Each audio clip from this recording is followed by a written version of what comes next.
Hey, it's Dave from Bullpen Cycles, and we're going to do something a little different today. I want to tell you about what you need to know if you are buying a motorcycle, particularly a vintage motorcycle, but any motorcycle. Either you're in Florida and you're buying it from out of state, or you're out of state and you're buying it from someone in Florida. And this pertains to you whether you're buying it from a dealer, an auction house, a private seller, or whatever. There have been a lot of changes in Florida. First and foremost is Florida has closed the Vermont loophole, and I'll explain what that is. But there's a couple of other changes. It used to be that you didn't need the Vermont loophole. You could register an antique motor vehicle, one 30 years old or older, on a bill of sale meeting certain requirements. They've changed that procedure, making it much tougher. They also now require, if you are buying an out-of-state vehicle and bringing it to Florida from a private purchaser, you will usually be required to have a notarized bill of sale. There are certain exceptions, and we'll go through that. And there's also a requirement for out-of-state purchasers who purchased vehicles in Florida to pay sales tax, even though the bike is going out of state. There's some exceptions to that, and some states are retaliating, because under the old ways, if you were out of state and you were taking it out of state, you'd take the bike and pay the tax there. It's considered interstate commerce, and Florida would not tax it. Most states do not, but Florida has changed that. We're going to go over those four things with some details, and I will provide links to that either in the comment section or check the community section of our YouTube channel.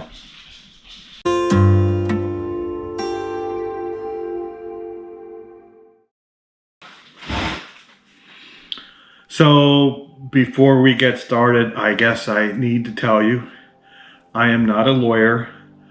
None of this constitutes legal advice. I'm just sharing my experience as a motorcycle enthusiast, a hobbyist, and later a licensed dealer.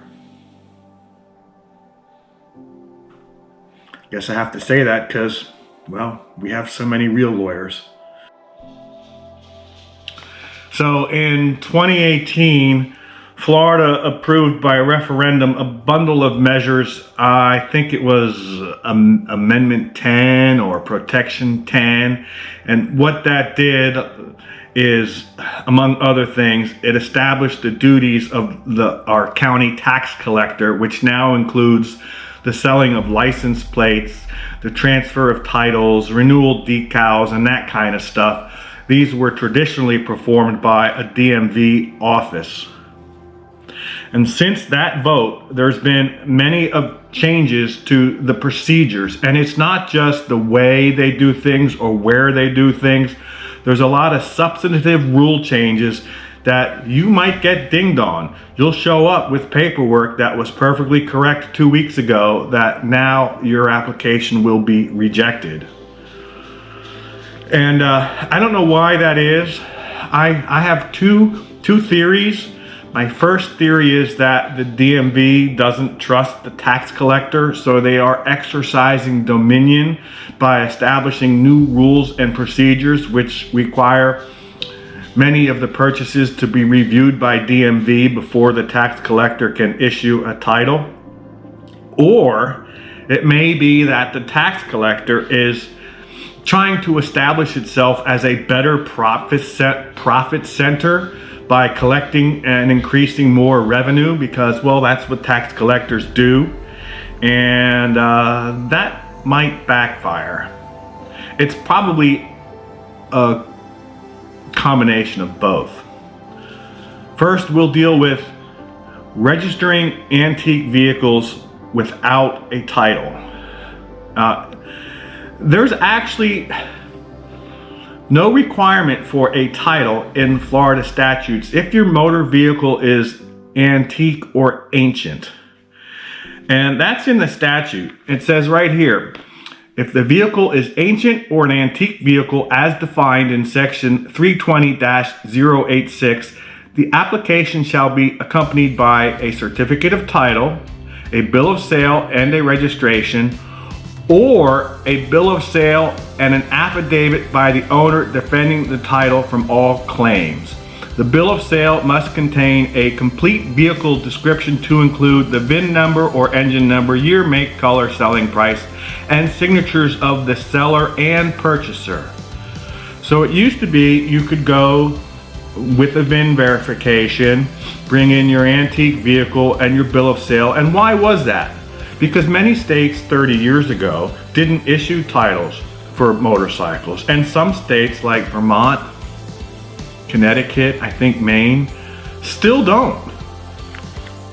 And in Connecticut, you don't even get a transferable registration. You get a registration issued to you, but there's no means to sign that registration over to a new purchaser. So you can buy a motorcycle without a title, and there's not an issue. It's not hot. You can check with the NIC and do a VIN audit and do whatever you want. If it's not hot, it can very well be legit, particularly if it's a barn find. But to get that done in Florida, boy, it was like pulling hen's teeth. You'd go to the DMV and they wouldn't know what you're talking about, and you'd show them where it says in the law, and they'd call Tallahassee and you'd wait a couple of weeks. It was like they loathed to do it. So what folks were doing is they were going through Vermont.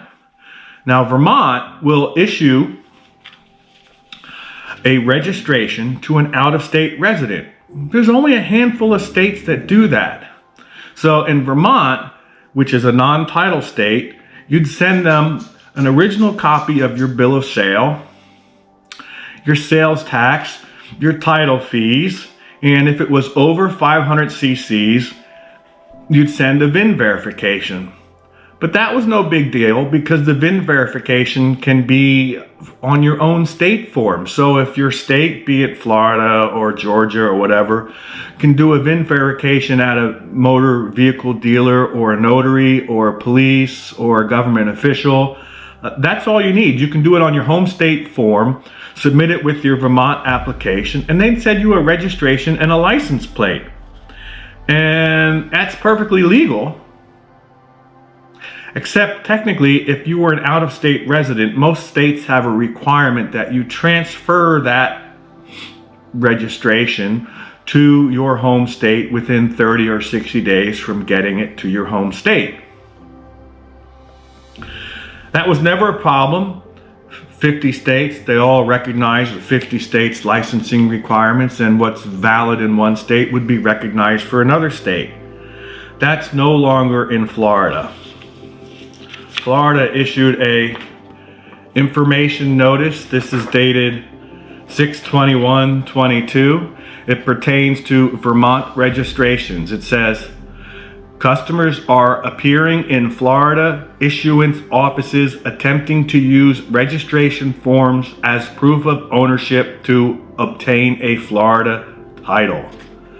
This alternate proof process does not offer the same safeguards nor branding methodology as with traditional title-based transactions. Now, I don't know if that's true because Vermont checks for prior registrations and stolen vehicles. They run it through VIN audit. They do many of the same things. They just don't issue a piece of paper that says certificate of title. They issue a certificate of registration. And they don't actually say what fraud is. What is the fraud? But anyway, here's what they now require. A form 82040, that's the Florida Bill of Sale form. An original Vermont registration which must contain a Vermont resident address. So if you're sending your application and having it mailed back to Florida from Vermont, that's no good. You must have a bill of sale and a registration from the Vermont resident to you, or you must yourself be a Vermont resident so that you can transfer it in Florida. And that bill of sale must be notarized. Not sure if that requirement pertains to vehicles sold in Vermont by a dealer, but I surmise it does. And you got to take the darn thing now, not to the tax cutter. You got to go to the regional office where they do a quote VIN inspection, but I suspect it's much more than a VIN inspection. If the fraud has to do with the titling requirements, I don't understand it. If the fraud, however, pertains to folks like the urban hoodlums in Miami that are registering dirt bikes and four-wheelers and doing wheelies down the street, if that's what they're trying to prevent, then I understand it's some, but I think it's more than that. So I don't understand how they can reject a lawfully issued license plate to a fully legal street vehicle simply because it came from out of state and you're not a resident of that state, when that state could care less whether you're a resident or not. It's as if Florida is attempting to interject its requirements inside the Vermont legislature. Now, if it has to do with, and here's what I would think it has to do. If it has to do with a Florida resident registering the bike in Vermont and escaping Florida sales tax, well, you're going to end up paying it to Vermont anyway, but Florida doesn't have a way to get that back. So Florida should simply just reassess the sales tax and say, hey, you were a Florida resident, you registered this in Vermont, you still have to pay Florida sales tax, and then I think everyone would be happy. They could do their VIN inspection, and you could get your title transferred, but that's not the way it works. So if you're buying a vehicle on a Vermont registration, if you buy it from out of state to an out of state person in Georgia, Pennsylvania, Nevada, because they did it, and it doesn't have a Vermont address on the registration with a Vermont notarized bill of sale, you are out of luck. You will go to the DMV, the regional office, and they will put a hold on that VIN. So that takes me back to the antique motor vehicle, which is why a lot of these people were trying to use the Vermont loophole, because the antique motor vehicle situation was, well, it was secret. Well, it's not secret anymore. They changed it. And I have the information for that. It's called Procedure TL72. And it requires a bill of sale and registration or letter from the last state record. So if they do a 50 state record and find that that title, that motor vehicle, that motorcycle was registered in Nevada in 1972, your bill of sale has to be from that person. If it's not show, and you know, there's a caveat there, because before 1970, some states used engine numbers. Harleys only had engine numbers. Not every motorcycle had matching engine and frame numbers, and they didn't get a unique 17-digit VIN number until 1982. So I've got motorcycles that have 4-digit VINs, 5-digit VINs. I had one with a 3-digit VIN. And when you go to register that, a 3-digit VIN is not unique. That's just not a unique number. So it'll come up as a mobile home, a 41 shed, or whatever it comes up as, and that creates a lot of problems for getting it titled. So you got that problem.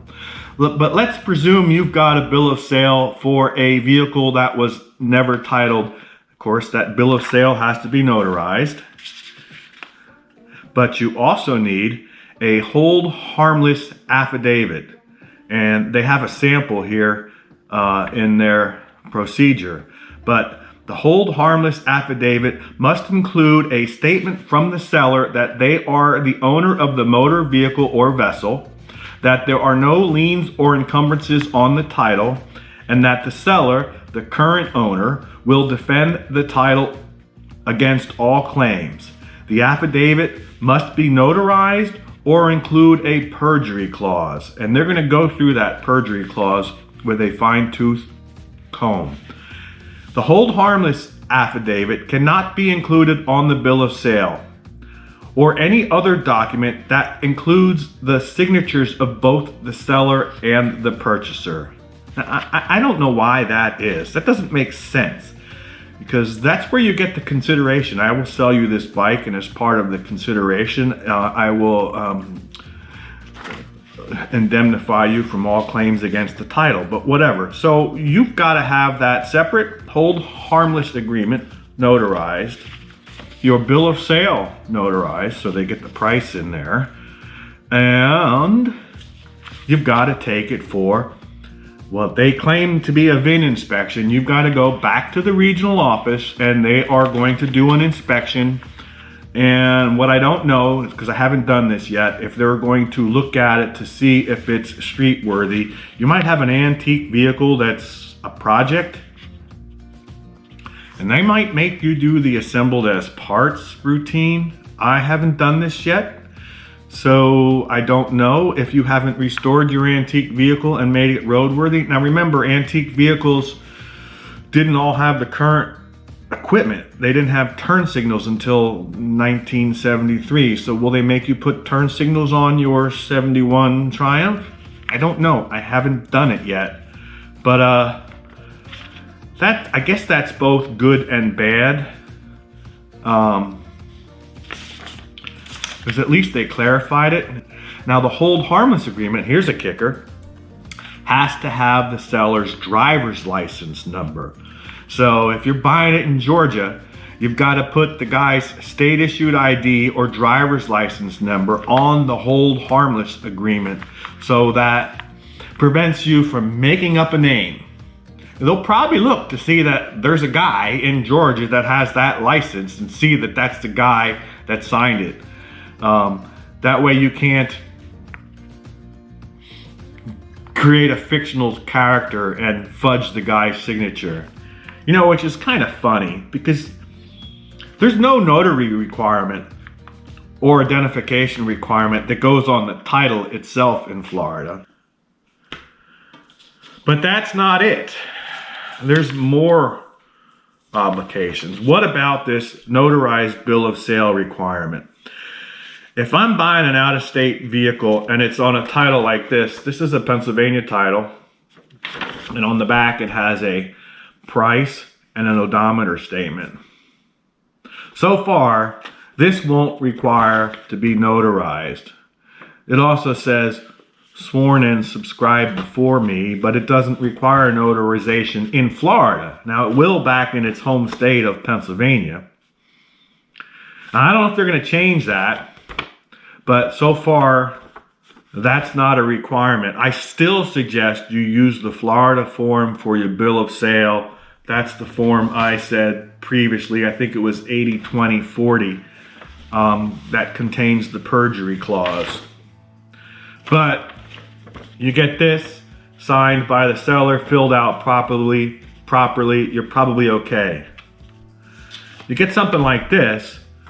This is an out-of-state title from Missouri, and it was issued in 1979.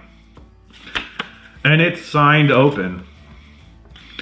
Now you need a notarized bill of sale from this guy who sold his bike in 1995, and good luck tracking him down.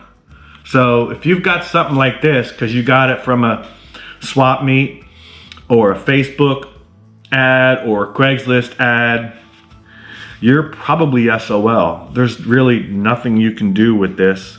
You've got to track down that owner. So I wanted to tell you that. But so what does that mean? If you're buying it from a dealer in Florida, a dealer in Florida, they're required to be bonded and insured. So if they rip you off on a title, you can file a claim against that dealer. But if you get an open title like this off Craigslist, you're probably SOL. But the problem with buying it from a dealer is dealers are required to collect sales tax. And I'm okay with that. But if you're coming from out of state and you want to buy from a dealer, that dealer is required to collect sales tax. Here it is. Motor vehicle sales tax rates by state for motor vehicles sold in Florida to residents of another state. They issue this every year with updated rates.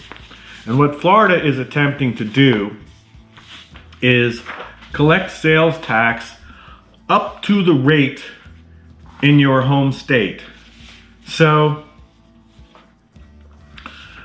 if your state sales tax is 3%, Florida wants to collect that sales tax up to 3% and make your state come to Florida and get it. But that still requires another notarized form from the purchaser that the dealer has to keep on file. And if that dealer doesn't have that form, that dealer is going to want to collect and going to be required to collect the 6% Florida sales tax. And then you're overpaying because your home state only charges 3%. And most buyers are like, my state's not going to give me credit. I ain't paying that. Well, then if they do pay it and they don't get credit, and there's a handful of states that don't give Florida credit. I forget what they are, but there's like 3 of them that say, screw you, Florida. But you could end up paying the 6% in Florida and whatever percentage you get in your home state if you don't have that form. Now, there's a couple of exceptions to that. If I ship the vehicle through a licensed common carrier, then it's interstate commerce, and Florida can't tax interstate commerce. That's the purview of the federal government. However, if you drive to Florida and come get it, when you step foot in Florida, it's no longer interstate commerce because the transaction happens in Florida, and you got to pay that Florida sales tax and fill out this form, have it notarized, and hope you get credit in your home state. Now, if you send your buddy to come to Florida, they consider that your buddy to be your agent. He's picking up the bike on your behalf. Same rules apply. If you go through U-Ship and consign a shipper to come get it, and this is where I think it's a little bit overreach, but they say that shipper, even if he's licensed as a common carrier, is your agent. And that's bogus because the shipper is only shipping. That's all. He's not your agent. He's not able to bind you to anything other than he has to deliver the bike to you for a fee. It's still commerce. But if you consign the shipper, Florida wants the dealer to collect the sales tax. If the dealer consigns the shipper, it's interstate commerce. Or the dealer delivers it to you out of state somewhere. So I guess what's going to happen is dealers are going to drive over the border to Georgia, do the handoff in Georgia, get a delivery ticket signed with some other verbiage that the vehicle is not going to be used in Florida under circumstances which would make it taxable in Florida, and shove that in his file and hope for the best. The tax information bulletin that requires dealers to collect sales tax from out-of-state residents is not going unnoticed. Some states are retaliating. Actually, Arizona, which normally doesn't collect sales tax from out-of-state residents buying a car in Arizona, will if that out-of-state purchaser is from Florida. So Arizona is getting fed up with Florida collecting sales tax from its Arizona folks and has decided tit for tat. That's the law of unintended consequences. What's all this going to do? Is this going to increase revenue for Florida? I don't suspect it will. I suspect in terms of Vermont, companies are going to move to Vermont, register the vehicles in their own name, and sell them to out-of-state residents as if you purchased it from a Vermont resident. I also suspect people will continue to register their vehicle out of state, even if they're Florida residents. Whatever state that issues, there's several of them that will issue an out-of-state resident a tag, and they'll just drive around on that tag and renew it whenever it comes close to expiring. And the third thing that's likely to happen with regard to the titling requirements, the impossibilities with something like this, or being required to collect sales tax for vehicles sold to out-of-state residents, I don't think that's going to curb the vehicle flippers, the curb stoners, the people that are handing you an open title. I think it's probably going to make more people do that. It's going to make more people go dark because it's getting to the point where it's almost impossible to comply. I mean, take for example a vehicle like this. I had one that I bought from an auction company, a licensed auction company. I got the title filled out by the seller and a bill of sale from the auction company. I couldn't do anything with it because the auction company wasn't the registered owner and it wasn't notarized. So even though that auction company was in Iowa and the owner was in Alaska, I had to somehow find that guy in Alaska and get necessary paperwork to transfer that title. Now that shouldn't be, because the auction company is licensed by the state in which it operates and it's complying with those state requirements. And like New Jersey, no notarization requirements. I think Iowa doesn't have it. But Florida is now imposing something extra on that, even though it was a perfectly legitimate purchase. So what do you do with that? Well, I guess people are going to go dark. So what's my advice here? I've got two things. Get your paperwork, get your titles transferred right away, because if you wait a couple of weeks and they implement a rule change, you could be stuck in that rule change and have something untitleable and no way to appeal. The second thing is make sure your vehicles have a title. And maybe I'm saying this because I'm a dealer. If you buy from a licensed dealer who's honest, you can make a claim against them. Like those poor guys that went to Carvana, they're getting recourse from the state against that dealer.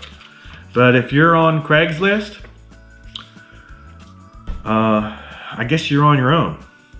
So I'm going to put the links to these documents and bulletins probably on our community page on our YouTube channel. And you can review this information there. And I hope you found this video helpful. Please subscribe and thanks for watching.